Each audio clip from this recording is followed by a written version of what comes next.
नमस्कार, मैं हूं आपके साथ प्रगति शर्मा। बंसल न्यूज की खास पेशकश लक्ष्य में आपका बहुत बहुत स्वागत है। अगर आप भी अपने करियर को सुनिश्चित करना चाहते हैं तो ये कार्यक्रम आपके बेहद काम का है, क्योंकि हमारे इस प्रोग्राम में एक्सपर्ट्स करेंगे आपका मार्गदर्शन और बनेंगे लक्ष्य हासिल करने में आपके मददगार।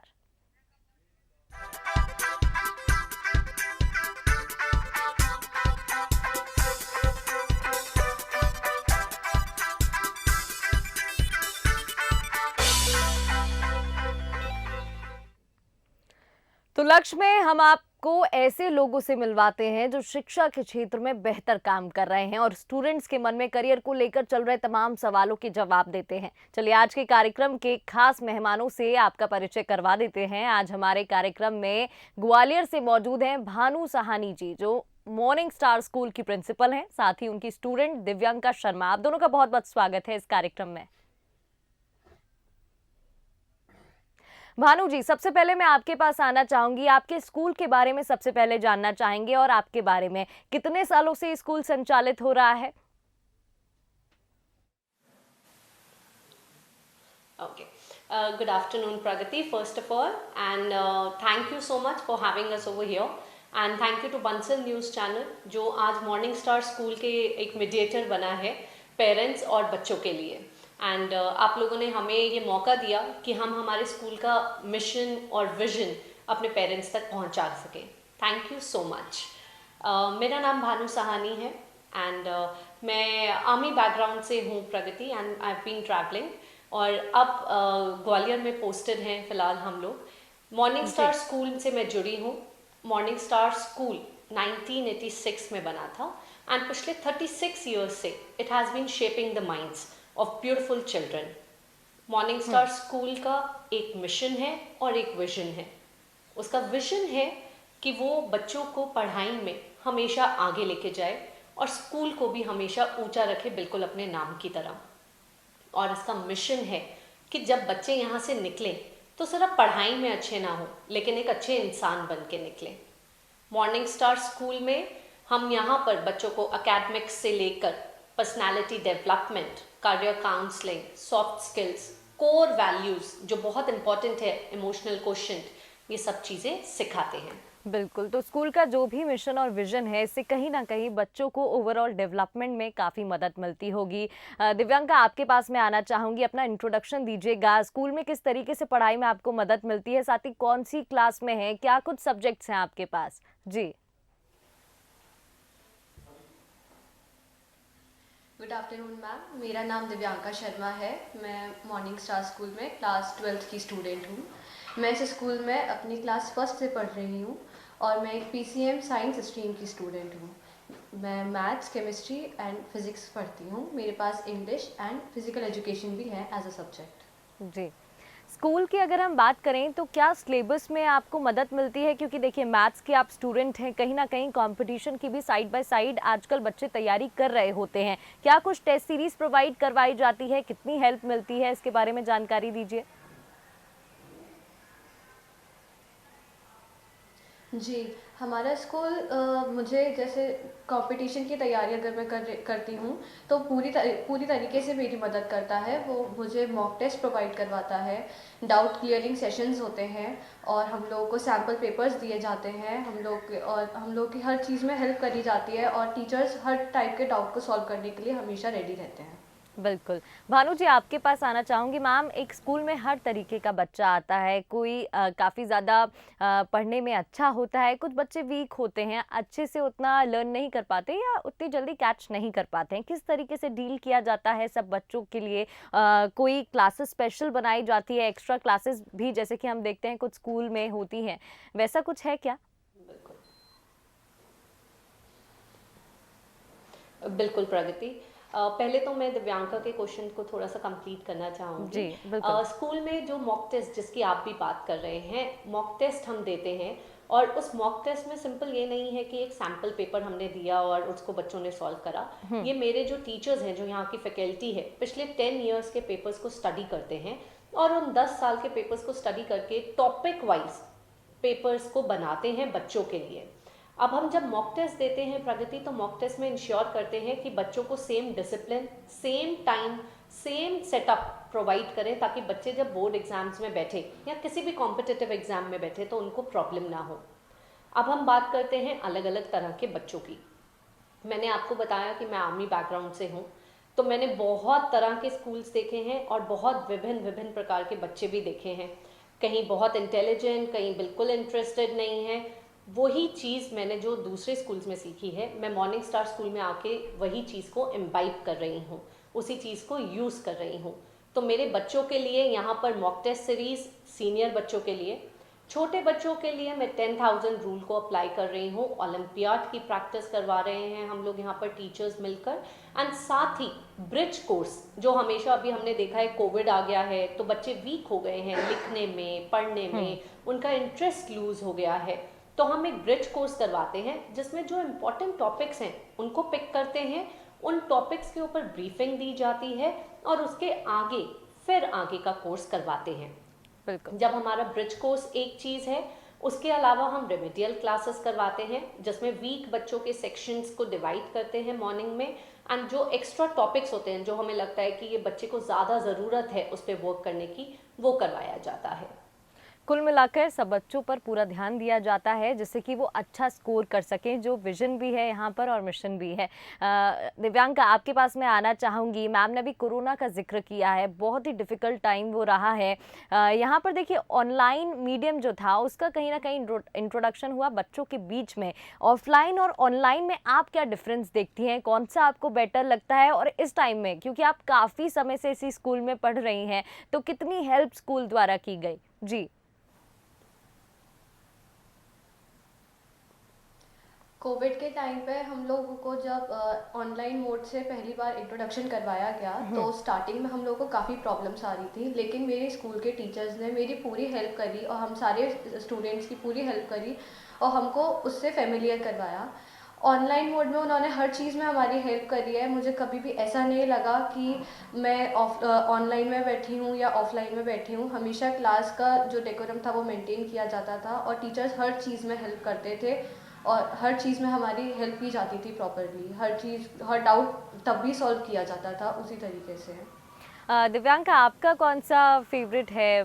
फेवरेट तो मैं यहाँ नहीं कहूँगी, लेकिन कौन सा बेटर आपको लगता है? क्योंकि कहीं ना कहीं ऑफलाइन मोड में आप personally face to face teachers से इंटरेक्ट कर पाते हैं। आपको कौन सा बेटर लगता है? कोई खामी या कोई चीज़ जो आपको एडवांटेज यहाँ पर नज़र आता हो, ऑफलाइन मोड का या ऑनलाइन मोड का?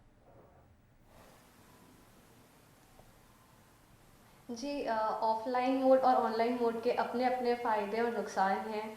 ऑनलाइन मोड में स्टूडेंट के पास एक्चुअली टाइम ज़्यादा रहता है और ऑफलाइन में थोड़ा ट्रैवलिंग में और उसमें टाइम चला जाता है, लेकिन ऑनलाइन में उतना ही टाइम मैनेजमेंट में आपको अपने ध्यान देना पड़ता है। आपको डिस्ट्रैक्शंस हो जाते हैं तो आपको उस पर अपना ध्यान देना होता है। ऑफलाइन में ये रहता है कि आप क्लास में बैठे होते हैं तो टीचर आपके सामने रहता है एंड आप ध्यान दे, आप टीचर को पता होता है कि बच्चा पढ़ रहा है। ऑनलाइन में थोड़ा सा बस यही डिफरेंस रहता है, लेकिन वो स्टूडेंट के ऊपर है कि वो कैसे उस चीज़ को टैकल कर रहा है। और मॉर्निंग स्टार स्कूल के टीचर्स ने मुझे हमेशा यही सिखाया है कि मुझे अपनी पढ़ाई पे ही फोकस करना चाहिए, जब ऑनलाइन मोड हो या ऑफलाइन मोड हो। बिल्कुल, दोनों ही मीडियम में पढ़ाई पर फोकस करना चाहिए। हालांकि एक बात है कि जो मस्ती घर पर कर पाते हैं हम लोग, वो यहाँ पर नहीं कर पाते, लेकिन डिस्ट्रैक्शन इतना भी नहीं होना चाहिए। ठीक कहा मैंने भानु जी?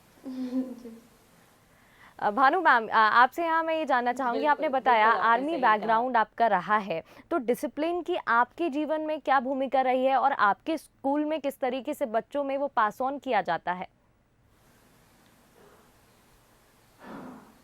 बिल्कुल प्रगति जी, जो कोर वैल्यूज़ जिसकी मैंने शुरू में बात करी थी, लॉयल्टी, इंटीग्रिटी, डिसिप्लिन और मॉरल करेज। एंड डिसिप्लिन एक बहुत इंपॉर्टेंट चीज़ है, be it in the students life, be it as a parent, be it as a teacher. तो डिसिप्लिन हमें हर जगह रिक्वायर्ड होता है। फौज में कहा जाता है, आर्मी में कहा जाता है, राइट टाइम, राइट रिक, राइट प्लेस। और यही 3 चीज़ें मैं अपने बच्चों में इंस्टिल करती हूँ। जब यहाँ पर असेंबली में बच्चे आते हैं तो राइट रिक, राइट टाइम, राइट प्लेस। जब उनका टेस्ट हो रहा है तो वो कैसे दे रहे हैं।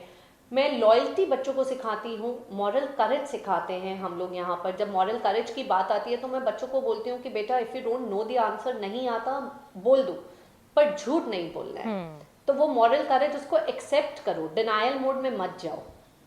इंटीग्रिटी पे हम लेक्चर्स लेते हैं, बच्चों की वर्कशॉप्स करवाई हैं मैंने इंटीग्रिटी पे, एंड जिसमें उनको एक रूम में हमने छोड़ा विद टेस्ट पेपर्स, एंड मुझे देखना था कि बच्चे कैसे करेंगे। एंड हमने देखा कुछ बच्चे अगर नहीं आ रहा था तो वो चीटिंग नहीं कर रहे थे, दे वर लेटिंग इट गो कि ठीक है। That is what we are just trying, basic step है। और मुझे ऐसे लगता है कि बचपन में जब हम इनको कोई चीज़ सिखा देते हैं तो वो लॉन्ग रन तक चलती है। इसीलिए हम शुरू से ही शुरू कर रहे हैं डिसिप्लिन के बारे में, लॉयल्टी के बारे में, इंटीग्रिटी के बारे में। बिल्कुल, यहाँ दर्शकों को भी कुछ तस्वीरें हम स्कूल की दिखा रहे हैं, आपके स्कूल की तस्वीरें जहाँ पर फंक्शंस की कुछ पिक्चर्स हैं, बच्चे कॉम्पिटिशन्स में पार्ट ले रहे हैं। को करिकुलर एक्टिविटी में पार्ट लेना पढ़ाई के साथ उतना ही महत्वपूर्ण है। इसके बारे में आपके क्या विचार हैं और ये कौन से कॉम्पिटिशन्स हैं जिसमें ज़्यादातर बच्चे पार्ट लेते हैं? जी। को करिकुलर एक्टिविटीज़ हमारे स्कूल में अभी एक हिस्सा बन चुका है। इनफैक्ट हमारी सोसाइटी में ओवरऑल डेवलपमेंट जिसकी हम बात कर रहे हैं, न्यू एजुकेशन पॉलिसी जो अभी आ रही है प्रगति, जिसको अब हम यूटिलाइज करेंगे, जिसमें क्रिएटिव और क्रिटिकल लर्निंग की बात होती है, उसमें प्रॉब्लम सॉल्विंग की बात होती है, collaboration, team building, team capacity की बात होती है।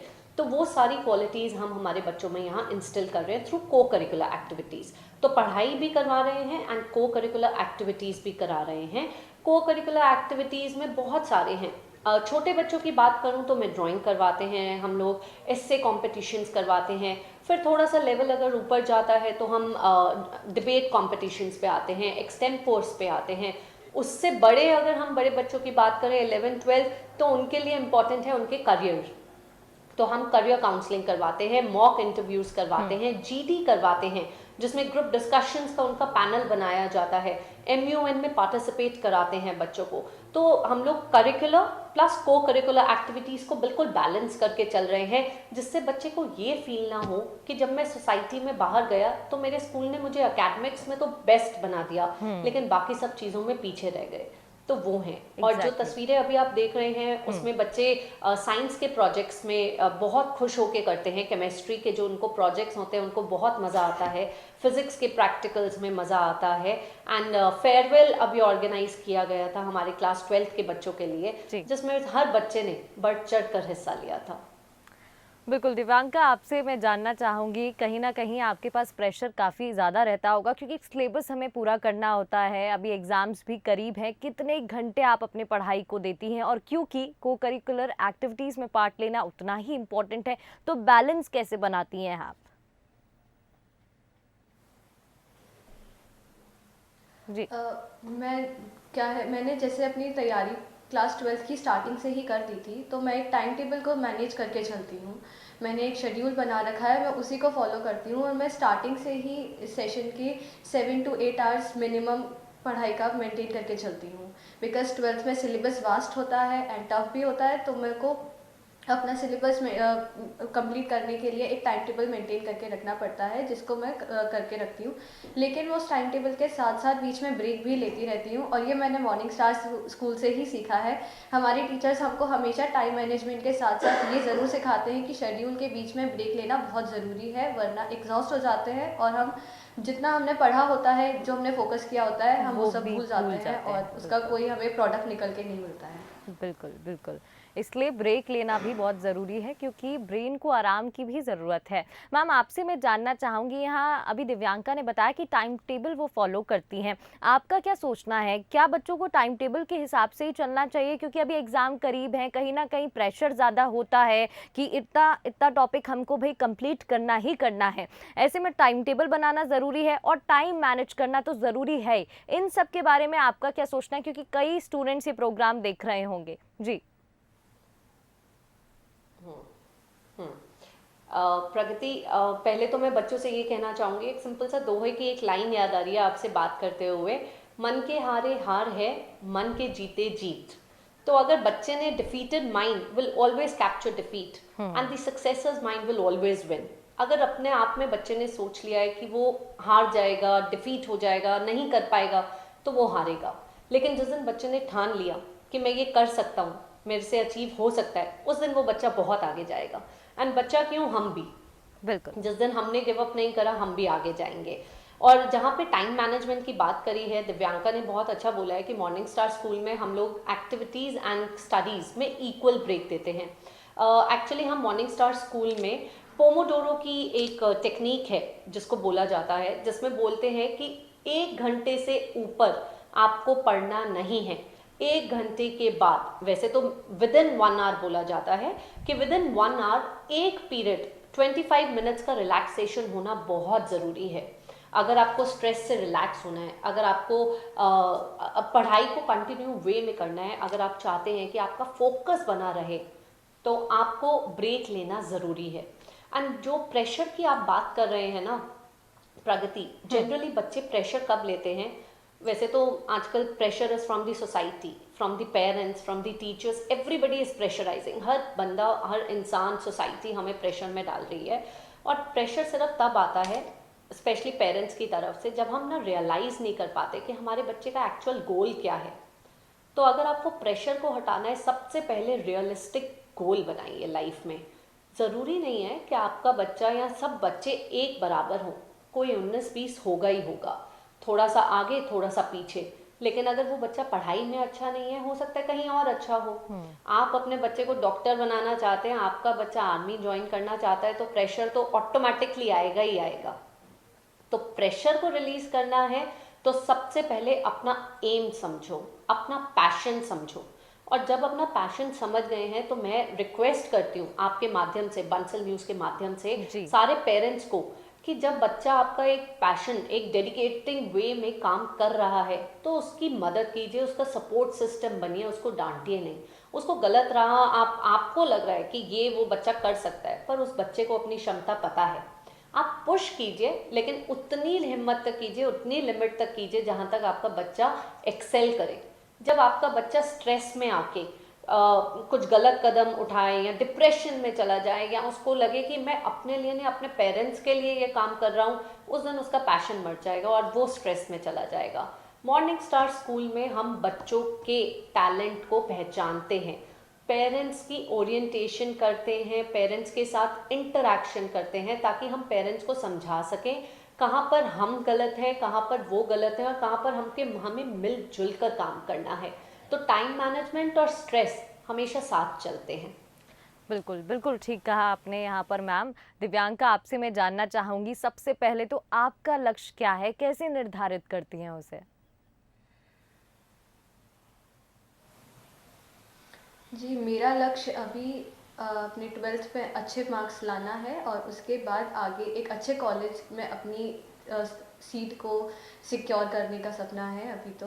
और उसको मैंने अपना निर्धारित करने के लिए मैं गोल लेके चलती हूँ। मुझे एक अच्छे कॉलेज में एडमिशन लेना है, उसके लिए मैं गोल लेके चलती हूँ और उसके ऊपर मैं अपना काम अच्छा करती हूँ। दिव्यांका, प्रेशर उसकी कहीं ना तरफ मैं कहीं अपने बच्चों में होता है, उस प्रेशर को कम करने के लिए क्या करती हैं? जैसे मैम ने अभी बताया ब्रेक तो आप लेती हैं, क्या पेरेंट्स से भी उतना सपोर्ट मिलता है? किस तरीके से पेरेंट्स सपोर्ट घर पर करते हैं जब स्ट्रेस बहुत ज़्यादा बढ़ जाता है? तो आपका कोई वो मैसेज जो बच्चे भी देख रहे हैं जो आप अपनाती हो, कोई म्यूज़िक सुनना पसंद करता है, कुछ लोग स्पोर्ट्स खेलना पसंद करते हैं, कुछ डांस करना पसंद करते हैं, आपका क्या मंत्रा रहता है? जब भी मुझे प्रेशर होता है तो मैं गाने सुनती हूँ। मुझे गाने सुनने का बहुत शौक है और मैं गाने गाती भी हूँ। लेकिन एक दूसरी चीज़ जो बहुत मेजर रोल प्ले करती है अब एक स्टूडेंट की लाइफ में प्रेशर मेंटेन करने के लिए, वो है अपने पेरेंट्स से बात करना। मैं हमेशा ये चीज़ मेंटेन करके चलती हूँ कि मेरी लाइफ में जो भी चल रहा है, जो भी चीज़ मुझे परेशान कर रही है, वो मैं अपने पेरेंट्स के साथ शेयर करके रखूँ, ताकि उनको भी पता रहे कि मेरी लाइफ में क्या चल रहा है और मैं भी उनको बता सकूँ। वो मेरे एक पेरेंट्स और फ्रेंड्स दोनों की काम करते हैं, तो मैं उनको बिल्कुल। हमेशा बता के रखती हूँ कि मेरी लाइफ में क्या प्रॉब्लम्स आ रही हैं, जिससे वो मेरी हेल्प भी करते हैं कि मुझे उस प्रॉब्लम को कैसे फेस करना है। बिल्कुल। भानु जी, आपसे मैं जानना चाहूंगी, बंसल समूह भी शिक्षा के क्षेत्र में लगातार योगदान दे हाँ रहा जी। है, काम कर रहा है। इनकी कोई पॉलिसी या योजना जो आपको बिल्कुल। पसंद हो, या कोई सुझाव आपकी तरफ से? बंसल न्यूज़ के बारे में हमें पहले से पता था फ्रैंकली जब आप लोगों का मेरे को पता चला कि आप एक मीडिएटर बन रहे हैं तो मैंने आपके बारे में पढ़ा और मुझे पता चला कि Bansal news have been in the industry for the like long time 1985 और पहले आप कंस्ट्रक्शन में थे, oiling, food mining, you talk about transport, toll plazas, इतने सारे वेंचर्स हैं।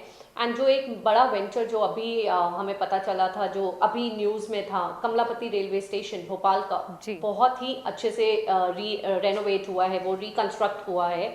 So that is very nice. And अगर अब मैं कॉलेजेस और एजुकेशन की बात करूँ तो आपका जो इंदौर का कॉलेज है जो कि केसी बंसल जी की वाइफ के नाम पर है, सुशीला देवी बंसल जी के नाम पर है, उस कॉलेज ने जो बच्चों को एक लेवल दिया है, जो प्लेसमेंट्स दी हैं और टेक्निकल एजुकेशन के फील्ड में जिस तरह से बंसल न्यूज़ कोलैबोरेट कर रहा है माइक्रोसॉफ्ट के साथ, गूगल के साथ, अमेजोन के साथ, आपके यहाँ से पिछला प्लेसमेंट पैकेज गया है, हाईएस्ट प्लेसमेंट पैकेज गया है माइक्रोसॉफ्ट में। तो मैं आपके बंसल न्यूज़ से जो अडेप्ट करना चाहती हूँ अपने स्कूल के लिए वो है इंडस्ट्रियल टाई अप्स। मैं हमारे बच्चों की टेक्निकल एजुकेशन के लिए टाई अप्स करना चाहती हूँ, फील्ड ट्रिप्स अरेंज करवाना चाहती हूँ जिसमें बच्चों को करिकुलम यहाँ पर पढ़ रहे हैं और एक्स्ट्रा लर्निंग जो फील्ड ट्रिप के थ्रू उनको पता चलेगा कि ठीक है, जब हम किसी इंडस्ट्रियल के साथ टाई अप करते हैं, जब हम बाहर जाते हैं, टेक्निकल एजुकेशन के फील्ड में एंटर करते हैं, क्योंकि फ्रैंकली आजकल अगर हम देखें हायरिंग आईटीज फर्म में हो रही है, आईओटी इंटरनेट ऑफ थिंग्स के एनालिसिस में हो रही है, बिग डेटा, एथिकल हैकर्स, इनके बारे में हो रही है। तो मैं चाहती हूँ कि बंसल न्यूज़ से या बंसल एजुकेशन से जो मैं लेना चाहूँगी अपने स्कूल के लिए वो होगा इंडस्ट्रियल टाई अप्स। बिल्कुल ठीक कहा आपने, क्या खूब कहा है। यहाँ पर दिव्यांका से मैं जानना चाहूँगी, आप स्टूडेंट हैं, आपके अगर हम व्यू से जानना चाहें, पॉइंट ऑफ ओपिनियन आपका क्या रहेगा। यहाँ पर टेक्निकल एजुकेशन में बंसल समूह काम कर रहा है, लेकिन अगर आपका कोई सुझाव हो तो वो क्या होगा।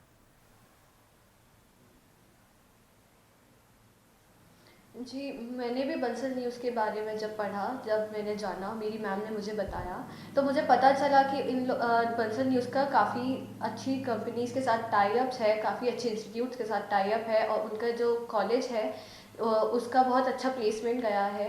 तो मैंने यही सोचा कि मैं चाहती हूँ आगे जाके कि मेरा एडमिशन एक ऐसे ही कॉलेज में हो या उसमें नहीं तो किसी ऐसे ही जी। कॉलेज में हो ताकि मैं और अपनी लाइफ में आगे कर सकूं और अच्छा परफॉर्म कर सकूं, क्योंकि परफॉर्मेंस बहुत अच्छी रही है आप लोगों की। बिल्कुल, हमें उम्मीद है दिव्यांका आपके जो भी सपने हैं आगे चलकर बिल्कुल पूरे होंगे, जिस तरीके से आप मेहनत कर रही हैं और आपका स्कूल, आप सभी, आपकी तरह जितने भी आपके स्कूल में बच्चे हैं उनके लिए मेहनत कर रहा है। बहुत बहुत शुक्रिया आप दोनों का इस कार्यक्रम में आज हमारे साथ जुड़ने के लिए। थैंक यू प्रगति। तो चलिए आज के लिए बस इतना ही। ताज़ा अपडेट के लिए जुड़े रहिए बंसल न्यूज़ के साथ। नमस्कार।